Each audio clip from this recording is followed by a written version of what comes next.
Morning students.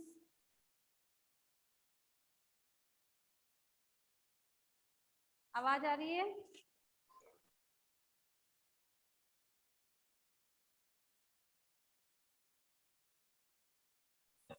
आवाज आ रही है?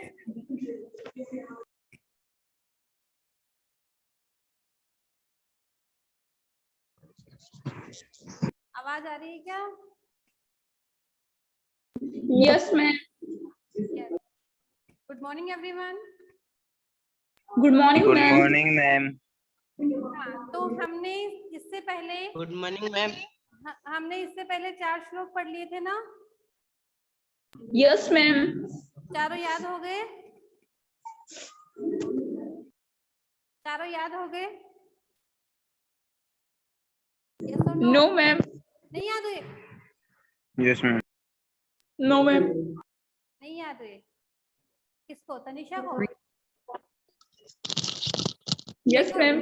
एक बार क्विक रिवीजन कर लेते हैं अपन जल्दी जल्दी चारों का, ना। गुणा गुणगेषु गुणः भवन्ति ते निर्गुणं प्राप्य भवन्ति दोषः सुस्वादु तोय प्रभवन्ति नद्यः समुद्रम आसाद्य भवन्त अपेयः। मतलब गुण गुणवान लोगों में क्या होते हैं? गुण होते हैं। वे ही गुण निर्गुण व्यक्ति को प्राप्त होकर क्या बन जाते हैं? क्या बन जाते हैं? वे गुण निर्गुण व्यक्ति को प्राप्त होकर क्या बन जाते हैं? दोष बन जाते हैं। जिस प्रकार नदियां स्वादिष्ट जल वाली उत्पन्न होती है, लेकिन उनका जल जो है वो समुद्र में मिलने पर क्या होता है? पीने योग्य नहीं रहता है। उसी प्रकार जब गुण गुणवान लोगों में होता है तो वो गुण होते हैं, लेकिन निर्गुण में मिल जाने पर क्या हो जाते हैं? अवगुण बन जाते हैं। फिर है साहित्य संगीत कला विहीन है पशु। साहित्य संगीत और कला से विहीन साक्षात पशु के समान होता है। पुच्छ विषाणहीन है, बिना पूछ और सींग वाला। तृणम न खादन अपि जीव माना है तद भाग देयम परम पशु नाम। घास न खाते हुए भी जीवित रहता है, यह पशुओं का परम सौभाग्य है। फिर नेक्स्ट था लुब्ध से नश्यति यश है। लुब्ध से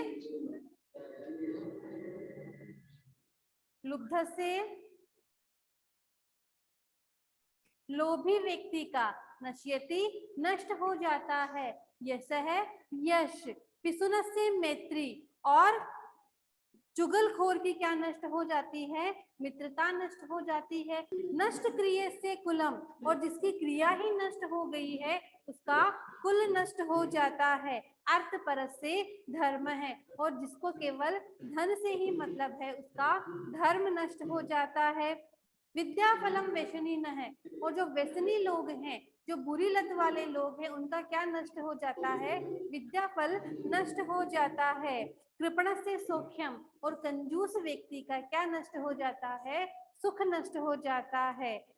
फिर राज्यम प्रमथ सचिव से नराधिपत से, नशे में युक्त जो राजा है उसकी नशे में युक्त राजा के जो मंत्री हैं वैसे राजा का राज्य ही नष्ट हो जाता है। इसके बाद था पित्वा तो रसम कटुकम मधुरम समानम।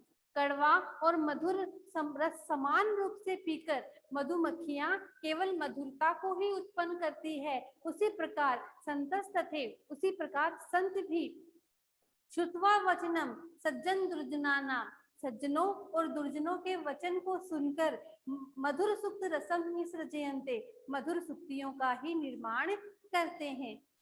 मैंने आपको जो वर्क भेजा था उसमें 1 से लेकर 4 तक ही भेजे थे ना? मैम कर लिए थे वो? Yes ma'am. ठीक है, आज अपना ये चैप्टर अपन कंप्लीट कर देते हैं, ठीक है ना? फिर है 5वां, देखो, विहाय पौरुषम यो ही देवम अवलंबते। विहाय मतलब छोड़कर। विहाय का मतलब क्या होता है? छोड़कर। पौरुषम पौरुषता को, मनुष्यता को छोड़कर। पौरुषम मतलब मनुष्यता को छोड़कर। यो जो, ही जो व्यक्ति देवम अवलंबते भाग्य पर भरोसा करता है। किस पर? भाग्य पर। भाग्य का सहारा लेता है। यानी कोई कहते हैं ना कि नहीं मैं तो ये नहीं करूंगा, मेरे किस्मत में अगर लिखा हुआ होगा तो हो जाएगा। अगर किस्मत में लिखा कैसे होगा, आप मेहनत ही नहीं करोगे। भोजन आपके सामने है तो आप कहोगे मेरी किस्मत में लिखा हुआ होगा तो मैं खा लूंगा। जब आप खुद उठा के उसको खाओगे तभी तो खाया जाएगा ना, वरना किस्मत के भाग्य के भरोसे थोड़ी खाया जाएगा। यस और नो? Yes, ma'am. तो जो व्यक्ति मनुष्यता को या फिर कार्य को छोड़कर, पौरुषम मतलब जो व्यक्ति किसी कार्य या मेहनत को छोड़कर देवम अवलंबिते भाग्य का सहारा लेता है, प्रसाद सिंहवत तस्य मूर्धनि तिष्ठन्ति वायसः। प्रसाद सिंहवत मतलब महल के दरवाजे पर, महल के दरवाजे पर जो सिंह की मूर्ति लगी हुई होती है ना, शेर की मूर्ति, असली शेर तो वो नहीं होता, शेर की मूर्ति बनी हुई होती है दरवाजे पर, महल के दरवाजे पर। तो उस मूर्धनि उसके सिर पर क्या बैठते हैं? तिष्ठन्ति वायसः, केवल कोए ही बैठते हैं। वायसा मतलब क्या होता है? कोए, है ना। वायस मतलब होता है कोआ, है ना। वायसः बहुवचन में है तो क्या हो गया? कोए। प्रसाद महल के दरवाजे पर बने शेर की मूर्ति पर, उसके मुंह पर, उसके जो गर्दन है उस पे तिष्ठन्ति बैठते हैं। कौन? वायसः, कोए बैठते हैं। समझ में आया? Yes, ma'am. दोबारा देखो, Ma'am. माय पौरुषम छोड़कर, किसको? मनुष्यता को या कर्म को छोड़कर, ये जो देवम अवलंबते भाग्य का सहारा लेते हैं, जो व्यक्ति मनुष्यता को या पुरुषत्व को छोड़कर भाग्य का सहारा लेते हैं।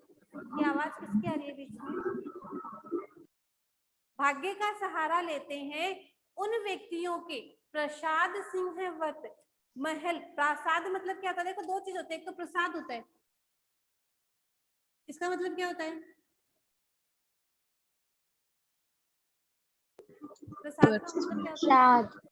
प्रसाद जो अपन लेते हैं भगवान को चढ़ाते हैं, वो वाला प्रसाद, ठीक है। एक होता है प्रासाद, इसका मतलब क्या होता है?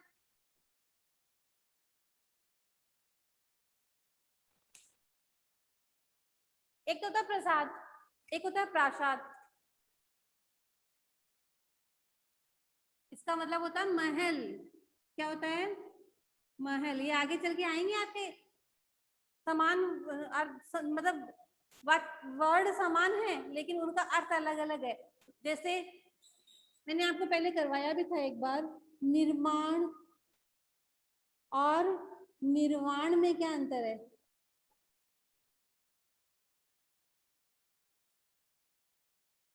बताओ।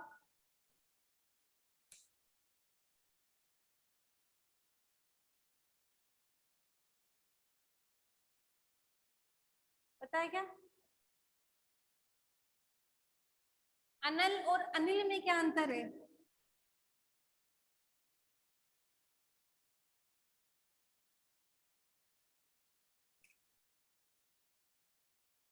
नहीं पता? घोड़ा। यस और नो? No. Yes, ma'am. पता है? मेरी आवाज नहीं आ रही क्या आपके पास? यस मैम आ रही है। पता नहीं है? मैम अनल मीन्स अग्नि, अनिल मीन्स वायु। अनल मीन्स अग्नि और Agni. अनिल मीन्स वायु। वायु। Why? उसी प्रकार निर्माण का मतलब होता है बनाना और निर्वाण का मतलब होता है मोक्ष, ठीक है। ऐसे ही प्रसाद का मतलब होता है भगवान का भोग, और प्रासाद का मतलब क्या होता है? महल। Mahal. तो प्रासाद दात सिंहवत, प्रसाद महल के दरवाजे पर जो शेर की मूर्ति बनी हुई होती है ना, उस पर जैसे कोए आके बैठते हैं, उसी प्रकार मनुष्य अगर भाग्य का सहारा लेगा तो उसका कोई मतलब नहीं निकलेगा। आ गया समझ में? Yes, ma'am. Ma'am. अगला देखो, पुष्प, पत्र, फल, छाया, मूल, वल्कल आदि भी, आदि रूप भी, धान्य महिरुहा येषाम विमुखम यान्ति नार्थिनय। पुष्प मतलब फूल, फल मतलब फल, छाया मतलब छाया, पुष्प फल छाया। मूल मतलब, मूल का मतलब क्या होता है? मूल का मतलब क्या होता है? मूल का मतलब क्या होता है? अरे मूल का मतलब क्या होता है? जड़, क्या होता है? जड़। जड़। जड़। वल्कल का मतलब होता है लकड़ी। देखो, पुष्प का मतलब होता है फूल, पुष्प। का मतलब पत्ते, फल का मतलब फल, छाया, फूल, पत्ते, फल, छाया और जड़, वल्कल लकड़ी। लकड़ी, दारू भी वृक्ष, सॉरी वृक्ष तो होता है, वल्कल का मतलब होता है वृक्ष और दारू भी का मतलब क्या होता है? लकड़ी।